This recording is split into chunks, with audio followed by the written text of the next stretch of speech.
Hi, Jennifer Stewart here, and I'm so excited to be able to chat with Sylvia Poareo today as part of the iShine Bright series. And Sylvia has an amazing background. In fact, we were just chatting. I wanted to share everything about her, but I'm going to keep it a little bit short, and then she'll fill you guys in a little bit more.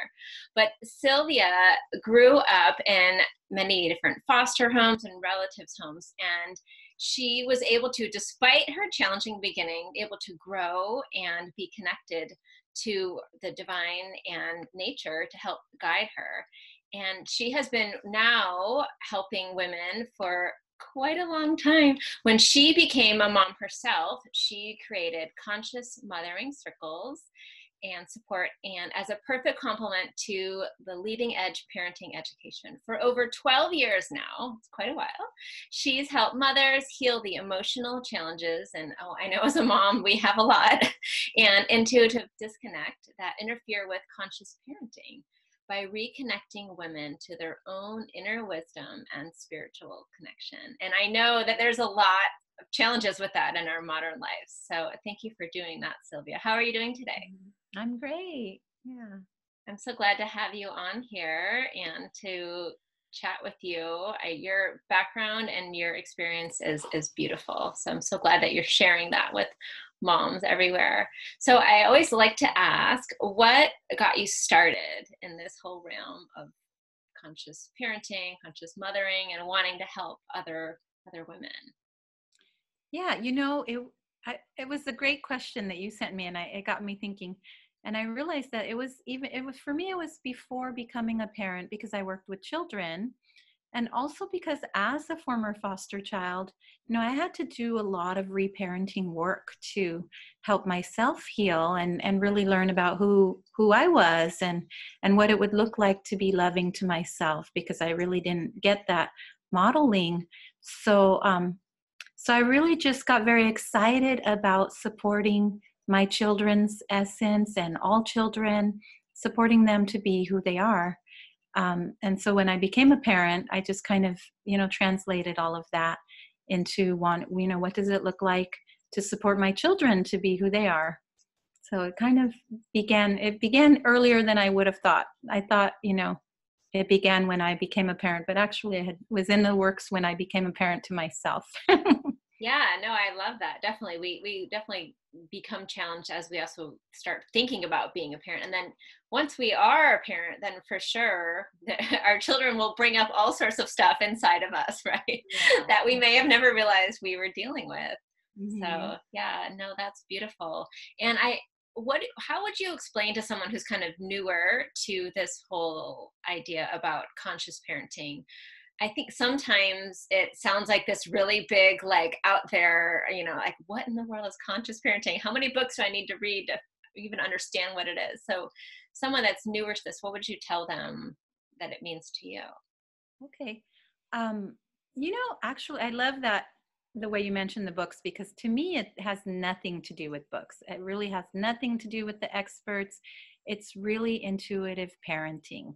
It's about coming back to, what you know about what feels loving to yourself and what you would have liked to have supported in you as a child. And all of us have that information. We don't need a book for that.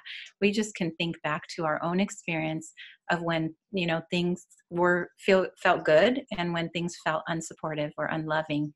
So it's really about returning to our heart and to our inner wisdom and trusting that and trusting that there's not, it's not perfect. It's messy, like life and parenting and all of that, but that it's just a journey. It's a journey, but we're like being aware in the journey. No, that's beautiful. And how would you tell a mom who's new to this idea? How do they begin to listen to themselves and to tap into that?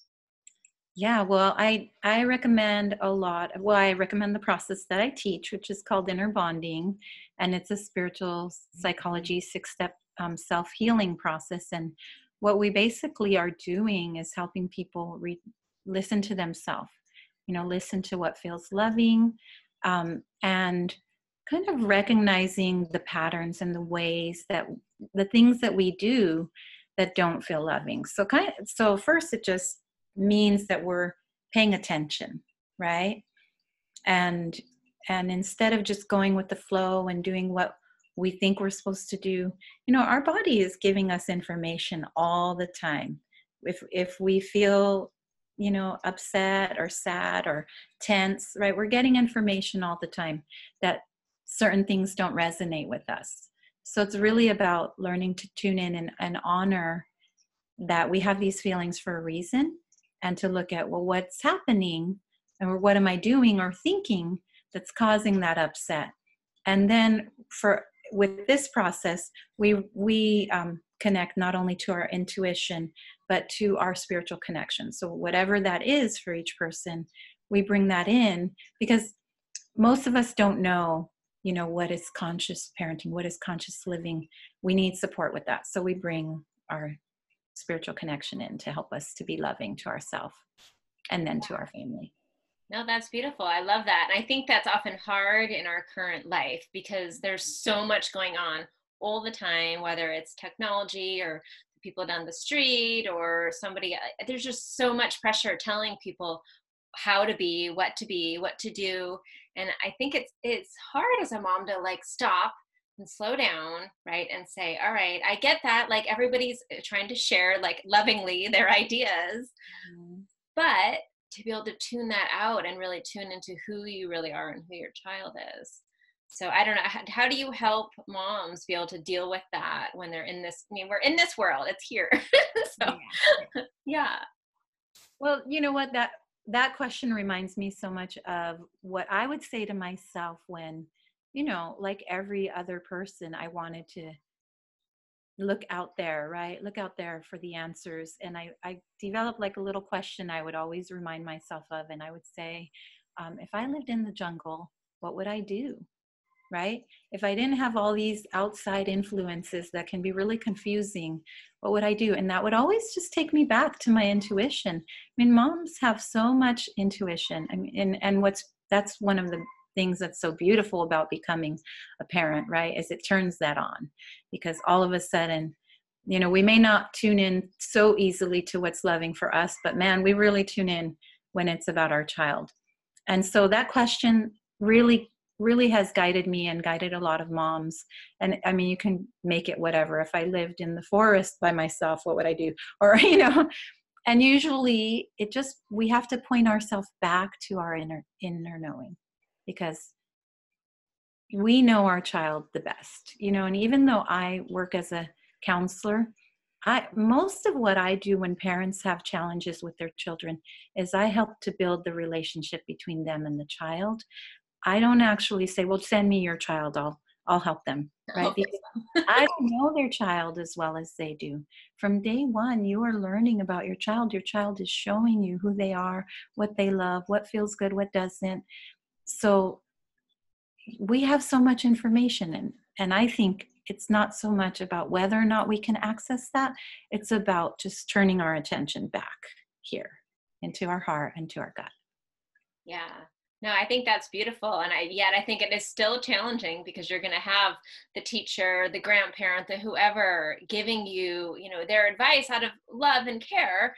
And so it's challenging to be like, okay, I know that you mean well. However, my own heart is saying something different. Yeah. It does also help to expose yourself.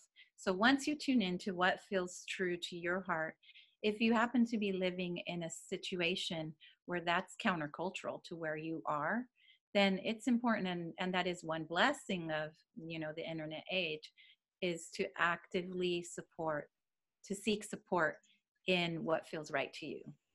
Because, you might find someone who speaks your language, and then you're going to feel less alone. It's going to help you to feel like you have that little bit of village support for your way that maybe is not supported in your actual daily life. Yeah, no, that's a great suggestion. I definitely have enjoyed that. I know as a mom myself, being able to find other people who share similar ideas, and I think it's easier too when you're able to hook up with different communities. I know I definitely found that more as I was able to take my kids to different charter schools or programs and find a lot more like-minded people but if people can't do that, like you said, at least there's the internet, and there's so many beautiful groups out there. So able to find that, so you're not feeling alone, like, okay, am I crazy? Like, no, it's okay. Yeah, no, that's beautiful. Yeah, but we do have to keep it simple, because we can go crazy on that, right? So it's just about, and in that sense, I do encourage people to trust their intuition as they're seeking out that kind of support, and just keeping it simple. And so that's one of the reasons why I started offering conscious mothering circles that I do by phone and in person, because that is really what we're offering each other, is that safe place to say, this is what feels right for me and my child. And you have a small group of supportive people. Yeah, no, that's beautiful. That's so nice that you're doing that. Yeah. And then, so if once parents can figure out how to kind of tune into themselves, I think the next step, that what I'm dreaming of, is that then they can help their children to be able to tune into their own guidance. Because if we can teach them that at a younger age, just what an amazing world this would be for the future, and for those children to be able to listen to that and tune out all the outer chatter that's going on, and know how to be, how to live, what's the right choices. And how would you recommend parents to be able to start to help if they have maybe elementary school age kids? How would you help younger kids to okay, well, yeah, that is a language that we practice so much in my family. And one of the things I tell parents is really just to observe your child. Because at first, sometimes kids who have particular talents or interests or passions, they don't know how to articulate it. We have to help them recognize it. So from day one, our children are showing us, and especially in the toddler years, right? I mean, our children are showing us big time who they are. And it was really funny for me, because my 3 children, of course, are all very different. And my eldest, when he would get hurt when he was little, he would cry. He would want my attention. He'd be like, ow, ow, and I'd have to come over and give him lots of attention. And he's my extroverted child. He's the child that wants engagement, right? Then my 3rd child, when he would get hurt, at first I really didn't understand it, because he would hide. He would not want any attention on the fact that he got hurt. And then I've over time realized, oh, he's really introverted. He doesn't like the spotlight on him in any way. So my eldest loves musical theater. He's all the way out there. He's very extroverted. My youngest is totally introverted, always wants to be behind the scenes, can't be convinced to do anything on the stage in front of people. So, they showed me, and they do show us when they're really young. And our job is to observe that, to notice, and also ask them questions, or actually mirror to them. I noticed that you really don't like a lot of attention. You don't really like when everyone's looking at you. And just listen to what they say, because they'll give you more information. Yeah, I like this.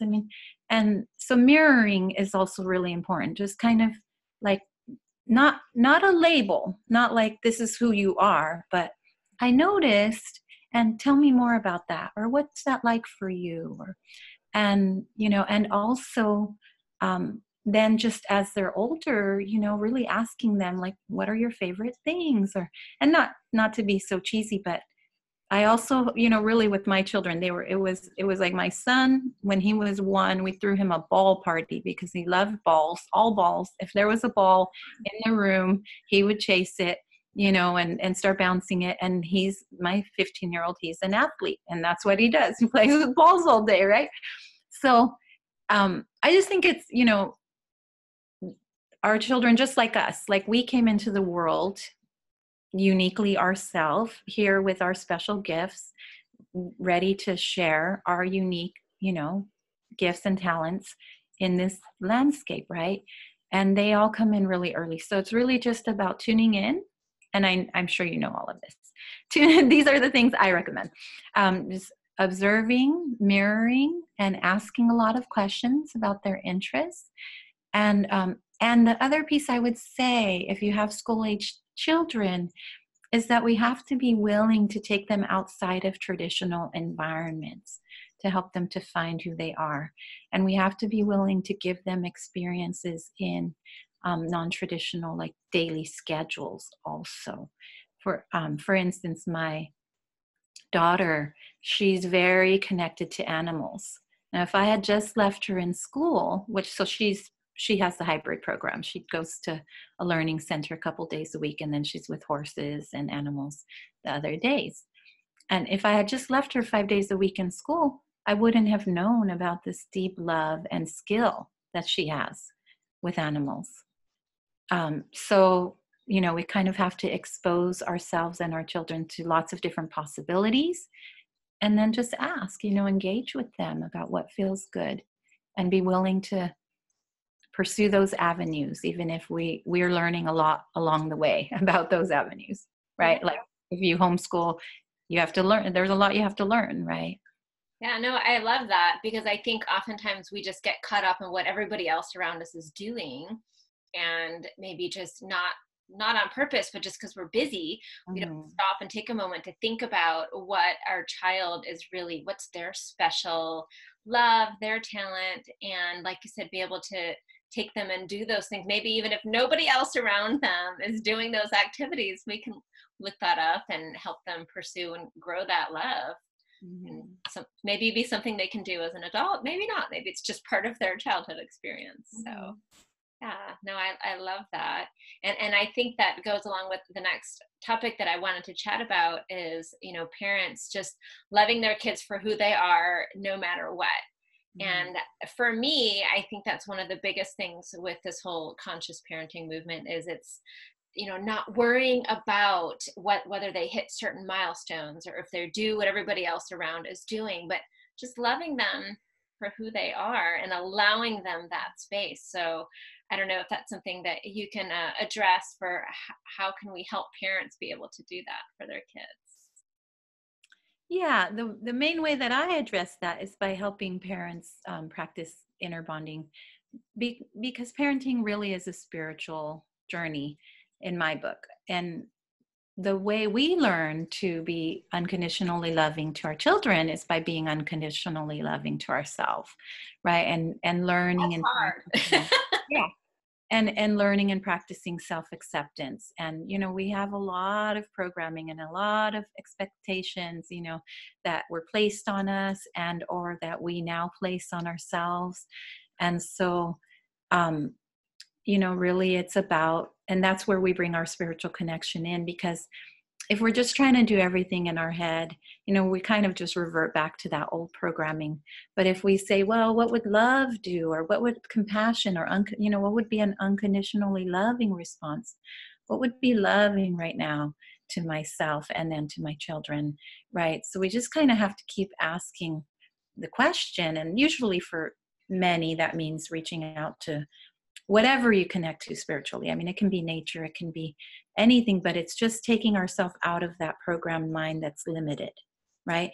And returning to our, our heart, our capacity, but also just like bigger and better ideas about love and what love looks like. It also helps to look at like good examples of love. When I was learning how to mother myself coming out of foster care, I actually I had no idea really, and so I would watch like movies and look at the good examples, like, oh, what a sweet mom that is, and then I kind of practice emulating it. So but I do think that in general it really does begin with how do I treat myself, right? And I know it's hard, and I'm not saying we can't be loving to our children. But if we're not accepting ourselves fully for who we are, then we're usually a little more contracted around what we accept in our children, right? And again, this is where I encourage people to move into non-traditional environments, because that's where you're going to find a lot more kind of like a wider lens of acceptance, right? So I'm trying to think if I'm answering that question. Yeah, no, Uh, it's beautiful. okay. Yeah, no, definitely. Oh, I think, yeah, go ahead. something else I do want to say that so with my children, they know if anyone asks them, what's the most important thing in life, they will tell you listening to your heart. and and so to me, that question, like that, just reinforcing that for children, that no matter what happens, no matter where they are in their life, that what's most important is that they listen to their heart, that they listen to their gut. That's one of the most protective things we can teach children in terms of like being safe around predators and even dangerous situations, is to teach them to really, really trust the information that they get from their gut, because our gut and our heart actually have more neural pathways than our brain, right? So we just generally live from a more wise and connected place if we're connected here. And when we teach kids and we say, trust your heart, trust your gut, listen to what feels right for you, we are teaching them to experience unconditional love. We're unconditionally loving wherever that takes them. And they're practicing, really honoring who they are and what they know. Yeah, no, that's beautiful. And I definitely think that, as we work with our children through definitely different things are going to come up, and we're going to be triggered in ourselves about Mhm. things that we haven't dealt with in our own beings yet. We haven't forgiven ourselves for, we don't accept ourselves for. So I think definitely working on yourself as a parent. And I think for me, it's much easier to unconditionally love my children than myself. It's like I just do. But I know it's like, oh, I have to constantly remind myself it's okay. That I'm not perfect. I definitely was raised in a family where there was a lot, out of love, but there was a lot of emphasis on achievement and what grades do you get and these sorts of things. So and like I said, I know that it was done out of a loving motive. However, yeah, I have to work on that always, like it's all right. And so I want other parents to know that they can love their children no matter what. It doesn't matter what, if they scored a goal in the soccer game or if they did okay in that test. It's just, yeah, loving our kids for who they are, for sure. Yeah, and usually when parents are concerned in that way, about the goal or the grades, it's born out of fear. And I mean, you said that, that. And anytime we are coming from fear, right, we tend to try to control. And because, that's like our ego self, our defense, our wounded defensive patterns, right? And anytime we're coming from that place of like, even wanting to control your child's, because a lot of times your child's survival, because that's a lot of parents are driven to push grades and achievement from a place of like wanting their child to succeed, right, in life. And but if we are coming from fear about that rather than trust, because the bottom line is, if you want your child to be safe, I mean, you are first and foremost the ones who are going to help them be safe.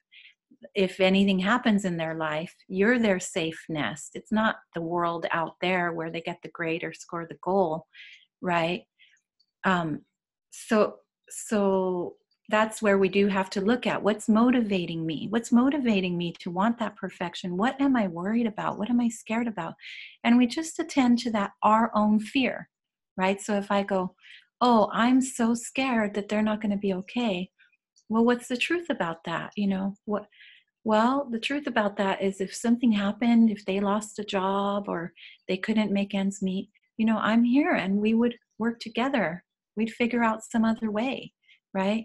And I'm not saying parents have to support their children, but I'd help them find another way. Like the world would not end.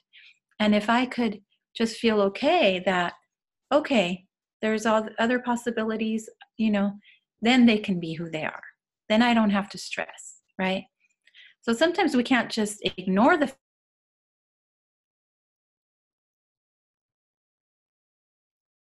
fear.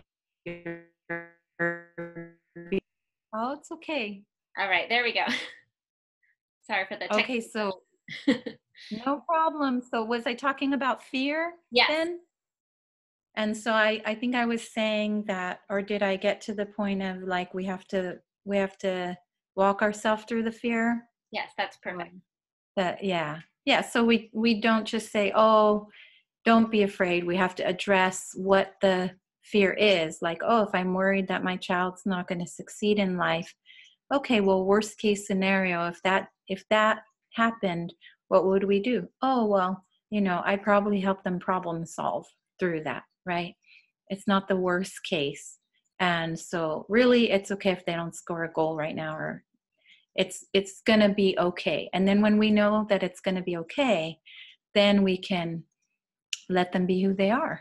We don't have to move out of our, act out of our fear. Yeah. Does that No, make sense? I love that. No, that's beautiful. And I think that can be applied even like when they're little, when it's Mm. little things like they fall down or, they're not able to get their jacket on or anything, tiny, that it's okay. Everything's going to be okay. I'm going to love you no matter what. I'm here for you. And, we'll figure this out together. It's all right. Yeah. Yeah. No, that's beautiful. It takes the pressure off the children. And I think one of the things I would love to share with parents too, in general, and I'm sure you would, is that it's not their job to carve out every single pathway for their kids along life. They're not in control of every single thing that happens. It's their job to love them unconditionally and to come alongside them and to have a beautiful relationship. But I think if we take that pressure off of parents and then that pressure off of kids to perform to whatever the idea that parents have for that child, I think it'd be much more beautiful for both ends, right? Yeah, and we're also teaching personal responsibility. Like my son, I don't get involved in if he's doing his homework or not. I hold a general boundary, like, yeah, I'm not going to take you to hang out with your friends until you've done, you've addressed some of your homework. But I really don't, I don't get in there and try to control what he's doing. It's between him and his teacher. That's his journey. That's his learning journey. And even around drugs, he likes to tease me and push my buttons, just kind of playing around. Um, but and that's where parents sometimes, do come, like they inadvertently push their kids into not so great experiences because they're trying to control so much that their children don't do certain things, that then the child has like an innate drive for autonomy that they'll resist even if that thing that the parent is urging them to do is good for them, right? So when we just allow them to like be on their path. So what I was going to say is with my son, I do tell him, like, here's the information and it's your journey, honey. It's your life. It's really not up to me. Sometimes, of course, as any parent, I might get scared and I might slip into a moment of trying to control or trying to educate, maybe a little too much, right? But for the most part, that's one thing that I feel like I really know because of the way I grew up. Like by the time I was 14, I was really on my own. And I had choices all the time to make about what I was going to do with my life. And I feel so glad that now as an adult I can say I feel glad there, I didn't have a lot of voices interfering with my natural self-direction. Right, back then you could call it neglect, but but the bright side of it is that I really learned that, like, I had a drive, I had an impulse to thrive, and every child does, Yeah. if we don't get too much, if we don't get in the way. Right.